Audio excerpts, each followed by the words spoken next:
fizakana ny zoom-pirenena malagasy na zoom-pirenena vahiny amin'izao fotoana izao moa dia ny président de république no resaka. Efa samby naneho ny heviny daholo na ny mpahay lalàna na ny olon-tsotra na ny mpanohana ny fitondrana na reo milaza fa manohitra ny fitondrana satria izay mahatany demokratika atsika samy maneho ny heviny daholo. Ny fitsarana mombana lam-panorenana dia tsy mbola afaka hiteny amin'izao hoe ny aton'ny mpanohana ve no marina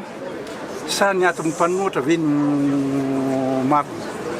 fa ny lalàna dia ray ihany ny lalàna zany dia ny code de nationalité izay nasiana fanovana moa zany taty afara ao koa ny lalam-panorenana amin'ny article 46 ka izany fanontaniana ho apetrakareo zany dia mbola ho apetraka izay manana zo sy avelan'ny lalam-panorenana ametraka ny fanontaniana any amin'ny fitsarana avy momba ny lalam-panorenana. Noho izany dia ataoko angamba fa tsy dia mety loatra raha ny filohan'ny fitsarana avy momba ny lalam-panorenana no aneho avy hatrany amintsika mpanao gazety ka hanaparitaka an'izany eran'izao tontolo izao sy amin'ny vahoaka malagasy inona sahady ny hevitry ny fitsarana avy momba ny lalam-panorenana satria izany fanontaniana zany dia mbola ho apetraka ara-pomba ofisialy amin'ny dossier zany ho an'izay manana zo izy fa tsy dia ny rehetra koa ny afaka manontany ny fitsarana avy momba ny lalam-panorenana fa ao ny 5/7 6/7 izay mametra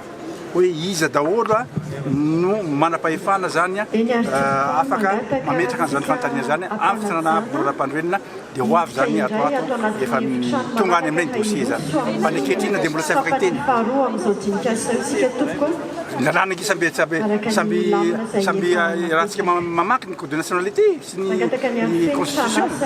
lalàna zay le izy fa io zany mampisy ny interprétation à gauche à droite ho an'izay manao ny interprétation fa io araka teny zay dia ny fitsarana avy momba ny lalam-panorenana ihany tompo-teny farany. Mbola tsisy enareo zany ny APM moa zay taritiny Michel Ban tany amin'ny anteny miram-pirenena tany amin'ny ramatoa filohan'ny anteny miram-pirenena omaly dia tsotra moa ny valitany hoe arahany procédure ny tiany madame Panina ho tenena hoe arahany procédure dia zany article teniko aminareo zany 118 sy 6/7 amin'ny lalam-panorenana zany dia io zany manome tanisa hoe izy daholo no afaka manontany ny fitsarana avy momba ny lalam-panorenana. Fa ny ankehitriny zany dia mbola tsy afaka miteny. Jamais tsy manao ny fitsarana tsy manao autosaisine zany. Non tsy manao autosaisine zany satria ny fitsarana avy momba ny lalam-panorenana zay nge te manana hevitra koa mba te hiteny koa zay ohatry ny olona rehetra fa zany hoe zahay amin'ny fitsarana avy momba ny lalam-panorenana zay dia tsy voafatiky ny lalàna zay rehefa ny fitsarana avy momba ny lalam-panorenana ny lalàna zany miteny hoe afaka mamaly zay satria manana zoa anontany anay ny mametraka fanontaniana dia miteny zay fa raha zany tsy afaka manao autosaisine zany zay tsy afaka zany eo amin'ny lalam-panorenana sy eo amin'ny règlement intérieur anay zany tsy afaka ary zavatra ataontsika hoe fitsipika iraisan'ny fitsarana rehetrarehetra zany tsisy fitsarana hoe mandeha tsy voizina zany fa tsy maintsy misy mpitory misy mpanotany zay vao miteny ny fitsarana fa tsy manao autosaisine zany.